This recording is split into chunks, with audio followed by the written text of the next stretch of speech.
Trump fait-il n'importe quoi avec sa politique économique? Ça t'aura pas échappé, il a annoncé des tarifs douaniers très élevés en utilisant une formule à la noix, après il a suspendu les tarifs pour 6 mois sauf pour la Chine, puis finalement il a suspendu aussi une partie des tarifs chinois, puis maintenant on est rendu à des tarifs à 30%, enfin bref, on est en droit de se demander « Mais qu'est-ce que c'est que ce bordel? Y a-t-il un pilote dans l'avion ?» T'as capté la ref? Ouais, vieille ref quand même. Mais bonne ref, non? Ça a pas mal vieilli. Tu as déjà vu un monsieur tout nu? Bon, dans cette vidéo, on va essayer de comprendre la politique économique de Trump. Et c'est parti pour 4 heures. Eh ben non, justement, je voudrais essayer d'être un peu plus synthétique que d'habitude. Oh bah non, qu'est-ce que je vais faire du reste de ma journée, moi? Donc, je commence par la conclusion. De ce que j'ai pu lire, personne n'a l'air de trop savoir ce que le président Orange veut réellement faire, quelles sont ses convictions, ou s'il a vraiment un projet économique cohérent. L'idée qui domine, c'est que Trump lui-même n'aurait pas de plan, il serait simplement à l'écoute de ceux de ses conseillers, ce qui lui permettrait d'être chaotique et imprévisible dans ses prises de décision. Une bonne chose selon lui, car ce serait une arme utile pour négocier de meilleurs deals. Parce que l'adversaire qui ne sait pas ce que tu veux faire est en position de faiblesse. Dans le cadre de négociations internationales, je suis pas certain que ça marche comme ça. Alors de ce que j'ai pu lire rapidos, la psychologie dit que l'imprévisibilité dans des négociations permettrait d'obtenir des gains de court terme. En faisant stresser l'adversaire, tu peux obtenir des clauses avantageuses dans un contrat par exemple. Mais à long terme, le contrat ne tient pas parce que tu n'apparais pas comme une personne de confiance. Ah bah voilà, oui. Bon, quoi qu'il en soit, Trump est un mec chaotique. Il pense que ça fait de lui un bon négociateur. Il s'est entouré de conseillers qui, eux, ont des projets économiques et il les laisserait se bagarrer entre eux pour obtenir son attention. On ne connaît pas précisément tous les plans qui lui sont proposés, mais on sait que l'enjeu qui domine, c'est la menace chinoise. On parlera des différents sons de cloche idéologiques des conseillers de Trump. Il y a un journaliste qui a fait un super boulot sur le sujet. Et on va aussi détailler le plan qui pourrait bien être en cours d'application, celui de Stephen Miran, qui est Chair of the Council of Economic Advisors, donc c'est le chef de l'équipe de conseillers économiques de Trump. Ah ouais. Donc on ne connaît pas tous les plans, mais celui du chef des conseillers économiques du président, étonnamment, celui-là on le connaît. Alors il se trouve que Miran a publié un article en novembre 2024 qui semble correspondre à ce que Trump a commencé à faire. Donc oui, on connaît ce plan-là, et on va le détailler. L'idée générale de Miran, c'est de dire que 1. La situation actuelle des États-Unis dans le commerce mondial, balance commerciale déficitaire, est intenable à long terme. On verra pourquoi il pense ça. 2. Pour résoudre la situation sans perdre le statut de monnaie de réserve mondiale, on verra ce que ça veut dire, et pour conserver une force armée super puissante, il faudrait, petit a, mettre des droits de douane massifs pour, petit b, commencer le travail de réindustrialisation vis-à-vis des pays ennemis, et aussi, petit c, forcer les pays amis à venir négocier un deal qui ressemblerait à... Alors nous, les US, acceptons de baisser nos tarifs douaniers, mais en échange, vous acceptez de réévaluer vos monnaies nationales pour que le dollar soit plus faible. Ce qui permettra, petit d, une réindustrialisation des États-Unis vis-à-vis des pays amis. Et enfin, petit e, tous les tarifs douaniers, mais surtout ceux avec les pays amis, doivent permettre de financer la méga armée américaine qu'il faut absolument conserver et même agrandir pour rester les boss du game. Ok, je vois. Alors effectivement, pas besoin d'une vidéo de 4 heures. Je crois que tout est clair. Sérieux? Ah bah cool. Donc tu vois que c'est quand même un sacré coup de pied dans la fourmilière pour des raisons discutables et avec une possibilité de succès quand même largement incertaine. Mais non, bah évidemment que j'ai rien compris. Alors à la limite, le coût des tarifs pour financer l'armée, ça je vois l'idée, mais alors le reste, des tarifs douaniers et la monnaie de réserve pour réindustrialiser un pays, c'est du charabia. Ah. Alors on va détailler tout ça, mais pour commencer à préciser un peu les choses, aujourd'hui, le dollar est la monnaie de réserve mondiale. Ça veut dire que tous les financiers de tous les pays veulent avoir du dollar en plus de leur monnaie. C'est un enjeu majeur pour les États-Unis parce que contrôler la monnaie mondiale représente un avantage stratégique énorme. Dès qu'il y a un pays qui fait pas ce que tu veux, tu peux lui couper l'accès à ces dollars. Parce que pour pouvoir jouer avec des dollars, il faut forcément avoir un compte dans une banque américaine. Et le gouvernement US peut forcer n'importe quelle banque sur son territoire à faire ce qu'il veut. Eh bien oui. Donc c'est une véritable arme de guerre. Plutôt que d'attaquer physiquement les bateaux de commerce du pays qui te posent problème, ce qui coûte cher, tu peux perdre des soldats, etc., tu commences par localiser les entreprises propriétaires des bateaux et tu leur coupent leurs accès à leur compte en dollars. Comme le dollar est la monnaie du commerce mondial, les entreprises en question n'arriveront plus à se faire payer, et donc elles devraient finir par faire faillite. Et pouf, des bateaux de commerce inutilisés, bloqués au port. Elles devraient finir par faire faillite? Pourquoi le conditionnel là? C'est pas une arme fatale non plus. Les bateaux sont toujours là. Déjà, il y a moyen d'utiliser l'opacité de la finance mondiale, de créer des sociétés écrans pour essayer de se planquer et de contourner les sanctions US. Mais c'est aussi possible de négocier de nouveaux accords avec les partenaires commerciaux, de s'entendre sur un paiement dans une autre monnaie, de passer par des banques non US, etc. Donc c'est très chiant, mais c'est pas échec et mat non plus. Par exemple, la Russie s'est plutôt bien débrouillée pour continuer de financer son effort de guerre malgré l'impossibilité d'utiliser une bonne partie de ses dollars. Ouais, enfin, c'est comme toutes les armes, quoi. Ça dépend du contexte. Il n'y a aucun flingue qu'il suffirait de sortir pour que, quelle que soit la situation, tu gagnes à tous les coups. Oui, voilà. Donc, l'administration Trump veut absolument préserver le statut du dollar comme monnaie de réserve mondiale parce que, même si ça procure aussi des avantages commerciaux, il s'agit surtout pour eux d'une arme qui vient complémenter la puissance militaire du pays. Ok, capté. Sauf que posséder la monnaie de réserve mondiale a aussi des inconvénients. Tous les financiers veulent avoir un minimum de dollars dans leur portefeuille, mais pour avoir des dollars quand on n'est pas américain, la solution c'est de prendre sa devise, des euros, des yens, des yuan, peu importe, et de les vendre.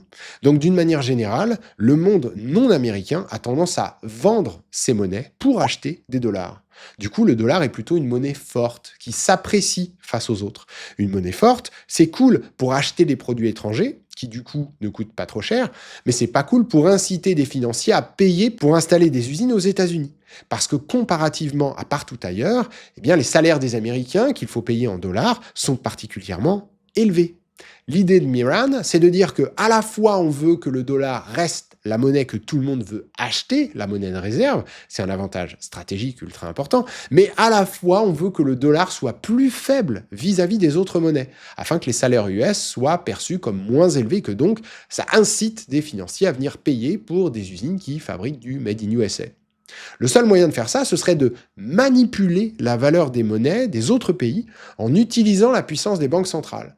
Ça a déjà été fait, ça s'appelait les accords de Bretton Woods, ça a duré de 1944 à 71. Alors attends, Bretton Woods, là, c'était pas un truc avec une histoire de « il faut payer en or pour le commerce mondial » ou je sais pas quoi? Non, il fallait payer en dollars et le dollar était convertible en or. Mais surtout, les parités monétaires étaient fixes. On ne laissait pas les monnaies fluctuer librement au gré des volontés des financiers privés.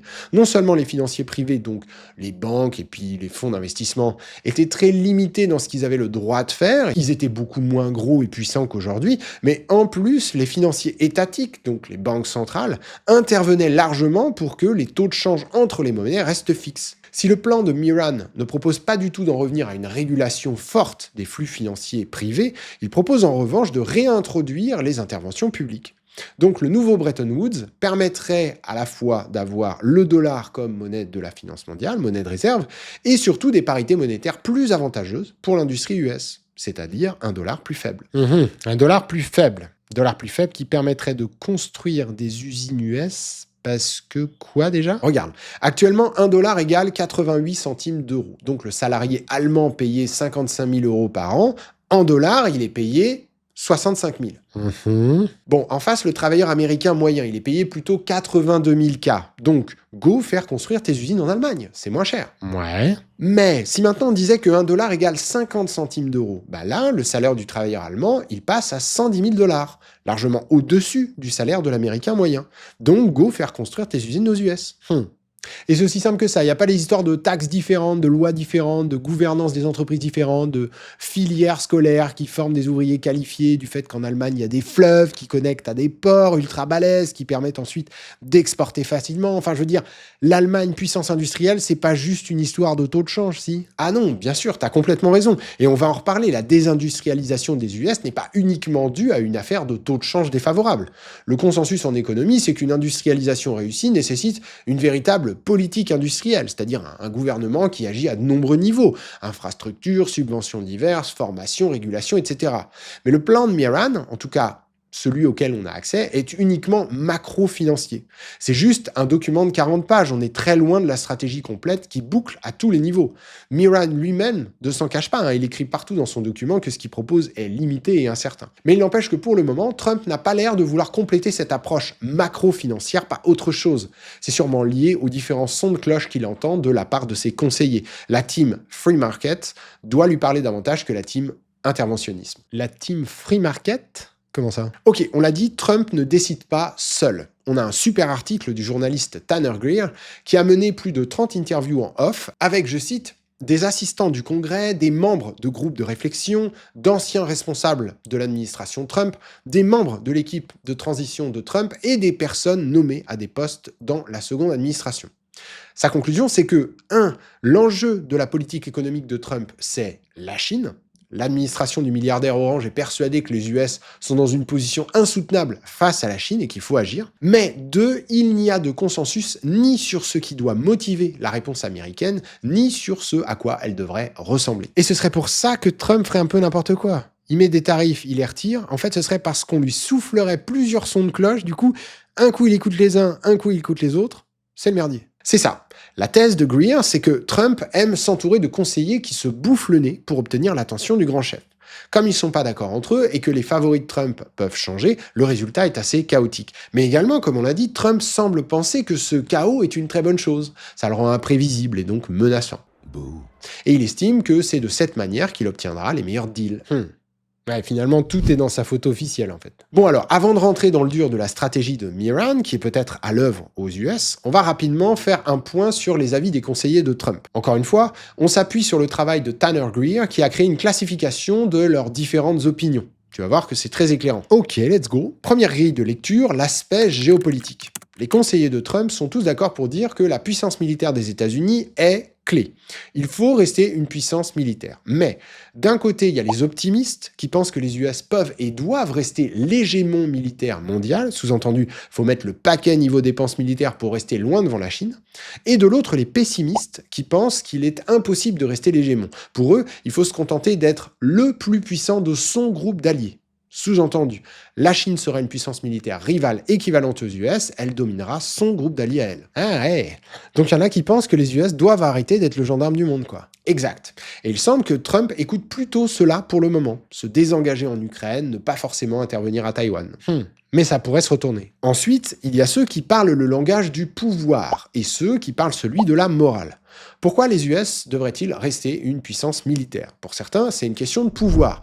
Il faut rester puissant pour être leader. Et être leader permet d'être fier, de peser dans les décisions mondiales et donc, in fine, d'avoir une population heureuse. Mais pour d'autres, les US doivent rester puissants parce que leur mode de vie et de gouvernement est le meilleur au monde. Les États-Unis incarneraient le bien qui se bat contre le mal. Ce serait une nécessité morale de rester une puissance militaire afin de pouvoir continuer à défendre le bien. Oh, ça c'est flippant. Alors autant les gars qui parlent de puissance, je peux à peu près comprendre, autant les défenseurs du bien face au mal, je suis moins à l'aise. Ouais, perso je suis pas à l'aise avec les deux. Mais bon. On sent ici les influences des chrétiens conservateurs et des évangélistes dans les rangs de Trump. Combat du bien contre le mal, c'est un peu leur délire. Bon, mais passons à notre sujet, les avis de politique économique. Alors, d'abord, il y a ceux qui croient en un big government versus ceux qui croient plutôt aux forces du marché. D'un côté, ceux qui pensent qu'il ne faut pas hésiter à s'inspirer des Chinois, chercher à contrôler, à planifier en partie son économie et y investir massivement afin de faire naître des champions nationaux. De l'autre, ceux qui pensent qu'au contraire, il faut couper dans les dépenses publiques et déréguler l'économie pour lui permettre de passer en mode économie de marché super saiyan. D'accord, donc il y a ceux qui pensent que c'est l'intervention gouvernementale qui permettra de dépasser la Chine, et à ceux qui pensent au contraire que ce sont les forces du marché qui permettront de le faire. C'est ça. Les premiers utilisent l'argument du « vous voyez comme l'économie chinoise est dynamique, il faut faire comme eux, intervenir massivement dans notre économie », tandis que les autres répondent « mais non, la Chine gagne la bataille économique parce que le gouvernement US est beaucoup trop gros, qu'il a plein de régulations dans tous les sens et que la concurrence ne s'applique pas comme elle le devrait. Si on refaisait confiance aux pures forces du marché libre, on deviendrait bien plus fort que les Chinois. » Ah, toujours cette croyance ancestrale dans le saint marché. Dans son infinie sagesse. Amen. Ensuite, on a ceux qui pensent que la solution doit passer par une réindustrialisation totale des États-Unis versus ceux qui parient sur la tech. Les premiers sont nostalgiques de la puissance industrielle passée des États-Unis. Quand au sortir de la Seconde Guerre mondiale, elle était l'usine du monde, capable de tout produire, depuis des matériaux de base comme de l'acier, de l'aluminium, jusqu'à des marchandises à forte valeur ajoutée, comme des avions et des voitures. Ceux-là veulent revoir des travailleurs en col bleu sur le sol américain, des ouvriers qui bossent dans des usines. Les seconds pensent qu'il n'y a pas besoin de tout savoir produire chez soi, on peut laisser des pays amis vassaux s'occuper de ça. Il faudrait plutôt se concentrer sur les technologies stratégiques, l'IA, les microprocesseurs, la robotique, les biotech, les logiciels, etc. Pour eux, les États-Unis doivent être un pays d'ingénieurs et de chercheurs. Ok, donc en fait, on a la team Rust Belt qui veut raviver la flamme industrielle du nord-est des US, là, les anciennes usines de matériaux de base, versus la team Silicon Valley qui veut aller sur Mars, devenir immortel et inventer une IA consciente. Ouais, c'est un peu ça. Pour le moment, comme Trump s'est fait élire avec des slogans anti-woke, donc plutôt éloignés de cette pensée pro-technologie et ingénieur très californienne, eh ben on sent que sa politique économique vise plutôt la réindustrialisation totale. Le but serait plutôt de ramener des boulots en col bleu sur le sol américain. Et puis aussi avec le Doge de Musk, là, qui vise très clairement à couper dans les dépenses publiques, eh ben on dirait bien que les conseillers qui chantent les louanges de la politique économique interventionniste chinoise n'ont pas l'oreille du président actuellement. Trump semble plutôt vouloir faire confiance aux forces du marché uniquement, d'où le choix du plan macro-financier de Miran. Ok donc, je reprends l'idée du gars, tarif douanier pour commencer à réindustrialiser, puis baisse du dollar par l'intervention des banques centrales. Alors, Miran précise plein de choses auxquelles il faudra faire attention. Notamment, il dit qu'il faudra surveiller à fond les marchés financiers et leurs réactions. Le gars vient quand même de Wall Street à la base. Mais oui, réindustrialisation par les tarifs douaniers, puis par le dollar faible. Ok, alors, dollar faible, on a vu l'idée, mais quel rapport entre réindustrialisation et tarifs douaniers? Ah oui, c'est vrai que j'ai attaqué avec la baisse du dollar, mais j'ai pas parlé de ça. Alors, ok, le revenu moyen d'un Américain, on l'a dit, c'est 82 000 $ par an. Celui d'un Chinois, c'est plutôt 24 000, plus de 3 fois moins. Comme les coûts de transport sont très faibles, c'est pas étonnant que les investisseurs, même si c'est pour au final vendre à des Américains, préfèrent construire leurs usines en Chine plutôt qu'aux États-Unis. Maintenant, si tu fais payer une taxe à l'entrée sur le territoire US, forcément tu rééquilibres un peu la donne. Mettons qu'un iPhone initialement vendu 1 000 $ soit acheté 600 $ à l'entreprise chinoise qui l'assemble. Avec un tarif douanier de 145%, Apple doit payer 145% de la valeur d'achat de l'iPhone, donc 870 $ au gouvernement US. Ça veut dire que si Apple veut garder sa marge intacte, elle devra vendre son iPhone 2 450 $. Ah ouais, grosse inflation là. Ah oui, ça c'est clair. C'est pour ça qu'on a dit que les droits de douane sont inflationnistes. Mais attention, point très important, Apple pourrait choisir, ou être forcé par un gouvernement qui déciderait de finalement être interventionniste, de réduire ses marges, ou de baisser le salaire de ses employés, ou de faire pression sur ses fournisseurs pour faire baisser les coûts d'approvisionnement. Bref, tu vois l'idée, le prix d'un objet n'est jamais gravé dans le marbre. En fonction de leur situation et de ce qu'elles vendent, les entreprises auront plus ou moins de liberté pour ajuster leur prix. Ok, je vois. Ça nécessite de faire une analyse entreprise par entreprise pour prédire l'impact de droits de douane en termes d'inflation. Eh ben, tu parles d'un boulot, je te le fais pas dire. Et on n'a pas fini. Mettons que Apple n'ait pas de marge de manœuvre pour ses prix. L'iPhone Made in China doit être vendu à 2 450 $ à cause des droits de douane à 145%. Pour éviter ça, peut-être que ça vaut le coup de se lancer dans la construction d'une usine d'assemblage d'iPhone aux US. Ça ramènera pas le prix de l'iPhone à 1 000 $, mais peut-être que ça pourrait permettre de le réduire un peu. De le réduire, vraiment? Si un ouvrier chinois coûte 3 fois moins cher qu'un ouvrier américain, est-ce que des droits de douane de 145% c'est suffisant pour rapatrier la production? Pour le savoir, il faut faire une analyse très fine des coûts de production. Alors, petit exemple, mettons que les 600 $ de notre iPhone fabriqué en Chine soient composés de 300 $ de coûts de matériaux plus 300 $ de salaire. Par-dessus, on a les 870 $ de droits de douane plus la marge de 40% d'Apple.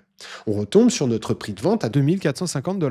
Si l'iPhone était fabriqué aux US, les coûts salariaux seraient 3 fois supérieurs, donc 900 $. Les coûts des matériaux resteraient les mêmes. Pas de droits de douane, marge identique, ça donne un téléphone à 2 000 $. Donc, ça pourrait valoir le coup.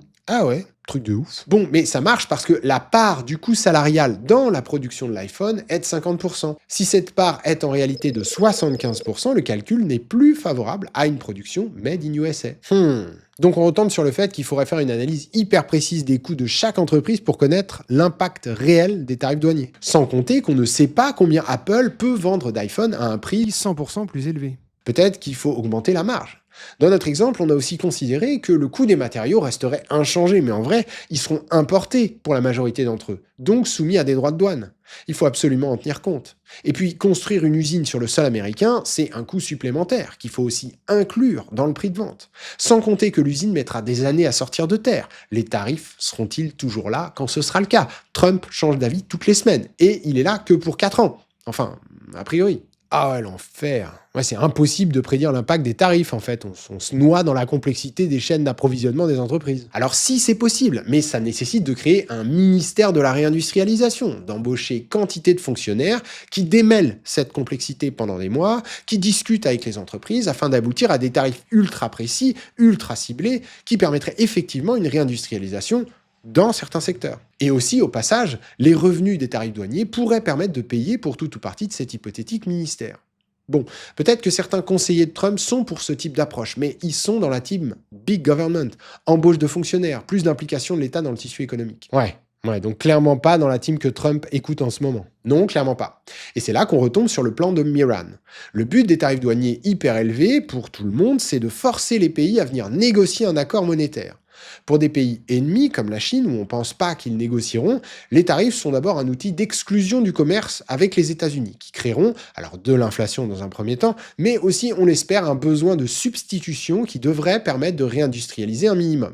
Mais le plan ne va pas plus loin que ça en termes de prédiction. Ouais, je vois. C'est tellement plus cher de produire en Chine qu'on imagine que ce sera moins cher de produire aux US. Mais en fait, personne n'a fait les calculs. Non, voilà. Parce que le but ultime des tarifs, c'est la négo pour l'accord monétaire avec les pays amis, qui doit venir après. Alors, accord monétaire qui doit permettre la baisse du dollar, et c'est ça qui, in fine, doit ramener les usines aux US.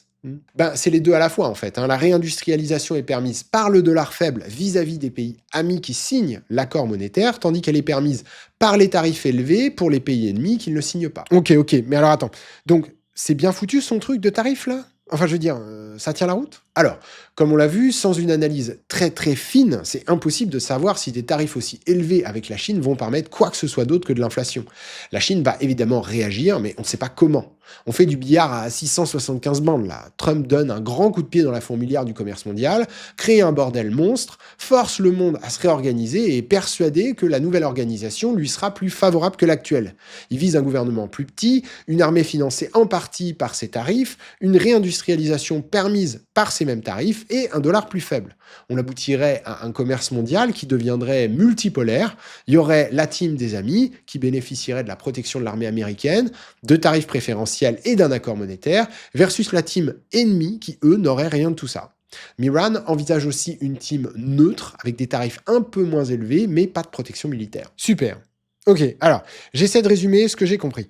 Qu'on parle de tarifs élevés ou de dollars faibles, l'idée reste la même du point de vue de la réindustrialisation. On veut rendre le travailleur américain, par rapport à ceux des autres pays, moins cher qu'actuellement. Donc, on imagine que le marché va de lui-même, en répondant à cette incitation liée au prix des travailleurs, réindustrialiser les US. Mais en vrai, sans politique industrielle claire et précise, investir dans l'éducation, dans la santé, rendre les boulots en col bleu attractifs, investir dans les infrastructures électriques, portuaires, de transport, bref, comprendre précisément ce dont les entreprises ont besoin pour ramener ce genre d'emploi sur le territoire, le résultat du plan de Miran est quand même complètement incertain.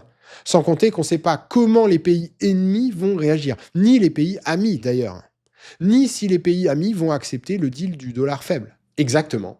On ne sait même pas si le dollar faible est envisageable en fait, parce que pour faire baisser le dollar, il n'y a pas 36 solutions. Il faut soit agir sur la demande de dollars, la réduire, soit agir sur l'offre, l'augmenter. Miran propose d'agir sur les deux, en demandant aux banques centrales des pays amis de vendre leurs réserves stratégiques, augmentation de l'offre, et de ne pas les reconstituer par la suite, réduction de la demande. C'est quoi les réserves stratégiques des banques centrales là ? Le pompier du dollar, c'est la Fed, la banque centrale US. Mais il se trouve que la plomberie financière internationale est foutue de telle manière qu'elle ne peut pas secourir des joueurs non américains. Elle ne peut pas leur prêter des dollars, parce qu'ils ne sont pas connectés directement à elle. En revanche, ils sont connectés à leur propre banque centrale nationale. Donc, pour éteindre un incendie financier international qui ne peut toucher que le dollar puisque c'est la seule monnaie que tout le monde utilise, il faut des banques centrales non américaines capables d'intervenir en dollars. Donc, il leur faut des réserves en dollars. Ok. Et Miran propose de forcer les banques centrales à vendre ces réserves-là et à pas les reconstituer. Et c'est pas dangereux, ça ? Comment on éteint les incendies financiers internationaux après ? L'idée serait de se reposer sur un tuyau qui connecte déjà la Fed et les autres banques centrales. Donc elle prêterait les dollars nécessaires en cas de besoin pour éteindre les incendies. Mais le souci, c'est que sans réserve, les banques centrales non américaines n'ont plus de liberté d'agir. Et si une banque européenne est en danger en dollars ? Et si le pouvoir US estime que cette banque ne doit pas être sauvée ?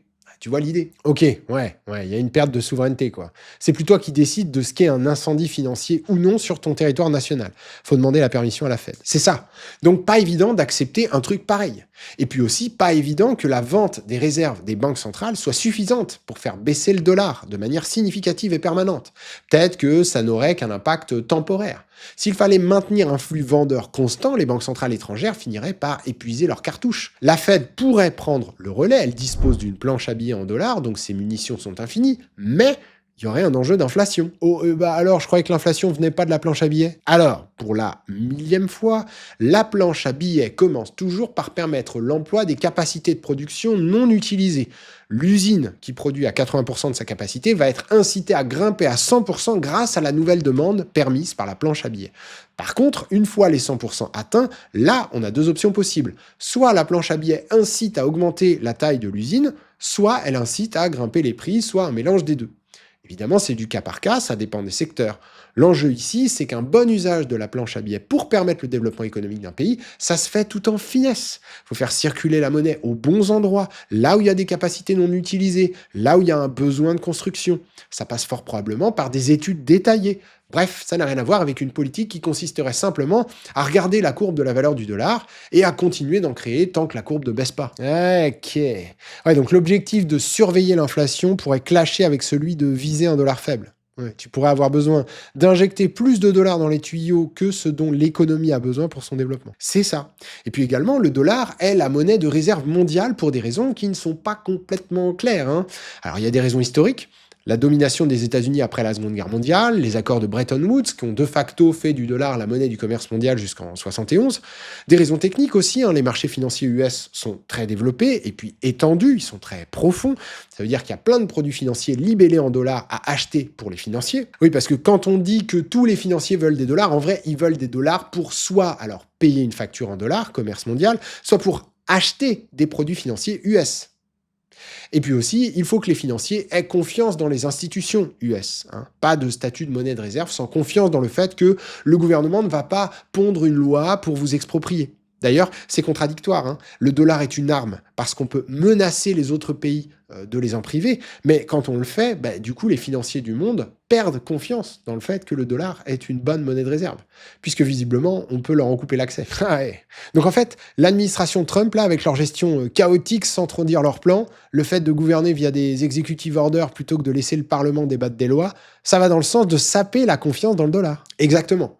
Donc certes, il y a une inertie hyper forte parce que tout le système financier mondial est aujourd'hui organisé autour du dollar, mais il ne faut pas abuser non plus, sinon les financiers vont chercher à s'organiser autrement. Et clairement, si on sait que le dollar est la monnaie de réserve mondiale, ça c'est un fait, on ne sait pas où sont les seuils à pas franchir pour qu'il le reste. Et là, comment vont réagir les financiers du monde quand on va leur annoncer que leurs réserves en dollars vont perdre de la valeur? Perdre de la valeur, perdre de... Comment ça? Si l'enjeu, c'est un nouvel accord à la Bretton Woods qui force les banques centrales non américaines à faire baisser le dollar, imagine la réaction des financiers européens qui avaient acheté des titres financiers en dollars. Ces titres vaudraient moins d'euros. Par exemple, l'action Apple à 200 $ vaut 176 € au taux de change actuel. Mais si le dollar baisse à 50 centimes d'euros, l'action Apple ne vaut plus que 100 €. Ça fait quand même une jolie perte. Est-ce que tu sapes pas la confiance dans ta monnaie de réserve si tu organises volontairement sa baisse? Est-ce que cette baisse peut lui faire perdre son statut de monnaie de réserve? Bref, c'est quand même un jeu dangereux. Tout ça pour permettre une hypothétique réindustrialisation qui est complètement incertaine. Est-ce qu'un dollar plus faible fera revenir les usines aux États-Unis? C'est pas sûr du tout. Ah oui. Bon, il reste un point qu'on n'a pas abordé, mais on fera ça dans une prochaine vidéo. Quel point? On n'a pas parlé de ce qui rend le plan de Miran nécessaire selon lui. La balance commerciale déficitaire des États-Unis qui représenterait un déséquilibre structurel et intenable à long terme. C'est pour ça qu'il faudrait agir, c'est le fameux dilemme de Trifin. Ah oui, c'est très fameux ça. Tout le monde connaît le dilemme de Trifin. T'as une super vidéo de des économistes et des hommes sur le sujet en attendant la nôtre. Je traite pas ce point ici pour deux raisons. La première, c'est que si on veut bien faire les choses, faut quand même rentrer dans le dur. Donc vidéo de 4 heures. Non, mais disons que je veux pas rallonger celle-là inutilement, parce que raison numéro 2, en fait, le dilemme de Trifin, ça ressemble pas mal à un bouc émissaire quand même. La vraie raison qui pousse Trump à agir, et même certainement Miran, c'est pas le dilemme de Trifin, c'est la puissance industrielle de la Chine. Quoi? Comment ça? Ok, regarde. Le dilemme de Triffin dit en gros que le pays qui possède la monnaie de réserve mondiale ne peut pas rester l'usine du monde, parce que la forte demande pour sa monnaie fait augmenter sa valeur, donc les salaires deviennent trop élevés, donc les usines se barrent à l'étranger. Ça, ok, c'est ce qu'on a décrit dans cette vidéo. Mais il dit aussi que cette situation de désindustrialisation mènerait à un déséquilibre financier qui serait intenable à long terme, d'où la nécessité d'agir. Mais en vrai, ce déséquilibre financier, Triffin, il l'a théorisé dans les années 60. Donc ça fait des décennies qu'il est là. Et tout roule, en fait. Il déséquilibre pas tant que ça, en fait. Il n'y a aucune donnée qui montre que ce serait le moment où ça va péter. Miran, lui-même, dans son papier, dit que le moment de rupture, s'il existe, n'est clairement pas pour demain. Donc en fait, la vraie raison de l'action, c'est pas on a peur du dilemme de Triffin, même si c'est ça que Miran met dans son plan, c'est plutôt si on entre en guerre plus ou moins directe avec la Chine, comme c'est elle qui a toutes les usines, on risque d'être pas mal dans la mouise. C'est ça le vrai enjeu. Mais alors, si c'est ça le vrai enjeu, pourquoi tu veux faire une vidéo sur le dilemme de Triffin? Parce que soit on est des geeks de la finance, soit on l'est pas. Débunker une vieille théorie, c'est toujours cool, non? C'est validé. Allez, je termine par un petit résumé. Si on reprend le plan de Miran, 1. La situation actuelle des États-Unis dans le commerce mondial, balance commerciale déficitaire, serait intenable à long terme. Dilemme de Triffin, fausse raison. En vrai, c'est plutôt on flippe que la Chine possède toutes les usines. 2. Pour résoudre la situation sans perdre le statut de monnaie de réserve mondiale, le fait que tous les financiers veulent tous des dollars en plus de leur monnaie à eux, et pour conserver une force armée super puissante, il faudrait petit a mettre des droits de douane massifs, pour petit b commencer le travail de réindustrialisation vis-à-vis des pays ennemis, et aussi petit c forcer les pays amis à venir négocier un deal dans lequel les banques centrales feraient baisser la valeur du dollar. Ce qui permettrait petit d une réindustrialisation des États-Unis vis-à-vis des pays amis, et enfin petit e, les tarifs douaniers financent la grosse armée US qui protège les pays amis. Bon, la réindustrialisation par les tarifs, c'est pas évident du tout. Il faudrait rentrer dans le détail des coûts spécifiques de chaque secteur d'activité pour mettre des tarifs hyper précis sur des denrées précises. C'est pas du tout ce qu'est en train de faire Trump. Et puis, réindustrialiser par le dollar faible, c'est aussi une vue de l'esprit parce qu'en vrai, une industrialisation ou réindustrialisation réussie passe toujours par une politique industrielle. Financement par l'État d'entreprises et d'infrastructures, mise en place de formations et réglementations pour soit rendre les boulots attractifs, système politique libéral, soit contraindre les gens à y bosser, système politique autoritaire. Bref, le plan de Miran à lui tout seul ne tient pas du tout la route. En plus de ça, il y a certainement d'autres plans dans les têtes des autres conseillers de Trump, et probablement que le bonhomme va les mélanger pour rester chaotique. Donc voilà, qu'est-ce qui va sortir de tout ce micmac? Aucune idée.